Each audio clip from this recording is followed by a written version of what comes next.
Baik, assalamualaikum warahmatullahi wabarakatuh. Kembali lagi bersama saya Suryadi, NIM 858061366, Universitas Terbuka Pontianak, Salut Kapuas Sanggau.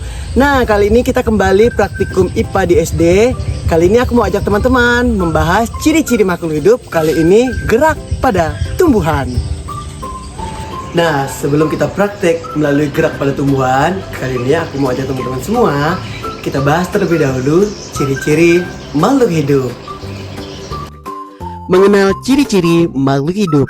Mari kita belajar untuk mengenali apa saja yang membuat sesuatu bisa disebut sebagai sebuah makhluk hidup. Yang pertama, kita harus tahu pengertian makhluk hidup. Makhluk hidup adalah segala sesuatu yang memiliki ciri-ciri kehidupan seperti bernapas, tumbuh, bergerak, berkembang biak, dan peka terhadap rangsangan serta mengeluarkan zat sisa. Ciri-ciri sederhana pertama, semua makhluk hidup itu bernapas. Bernapas adalah proses menghirup oksigen O2 dan mengeluarkan karbon dioksida CO2 dari tubuh.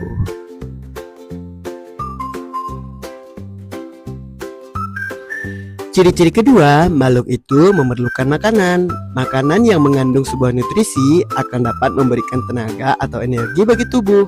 Makanan mengandung zat-zat yang diperlukan untuk pertumbuhan dan perkembangan sel-sel tubuh kita. Ciri-ciri sederhana ketiga, tumbuh dan berkembang.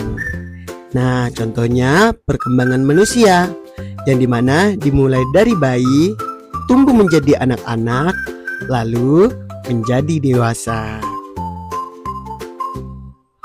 Ciri-ciri sederhana keempat, semua makhluk hidup dapat bergerak.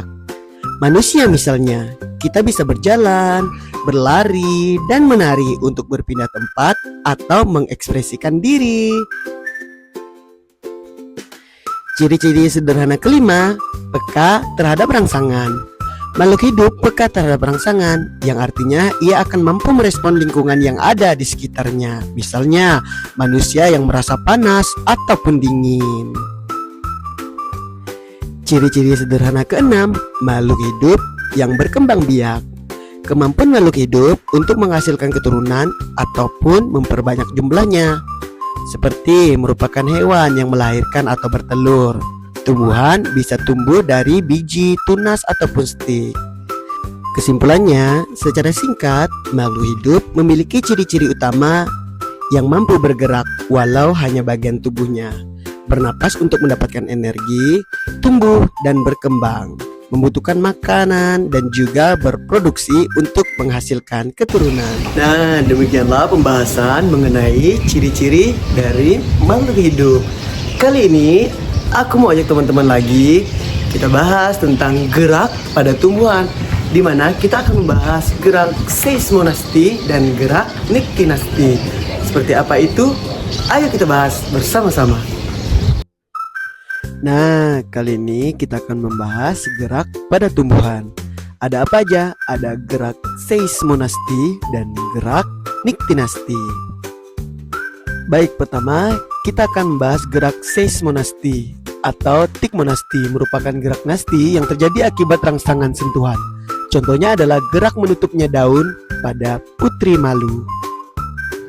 Nah, pada kesempatan kali ini di sini kita ada tumbuhan putri malu, di mana kita akan melakukan percobaan dengan 3 macam sentuhan, yaitu sentuhan halus, sentuhan sedang, dan sentuhan kasar. Bagaimanakah reaksi dari putri malu? Ayo kita lihat bersama-sama. Nah, saat disentuh secara halus, daun putri malu memberi respon menutup lebih lamban. Selanjutnya kita sentuh dengan sedang, respon daun putri malu agak lebih cepat kuncup. Dan terakhir kita sentuh dengan kasar, maka daun putri malu merespon lebih cepat. Nah, itu tadi telah kita lihat bersama. Melalui beberapa sentuhan, kita melihat reaksi dari gerak seismonasti. Yang pertama, sentuhan secara halus, di mana reaksi dari putri malu perlahan untuk menutup.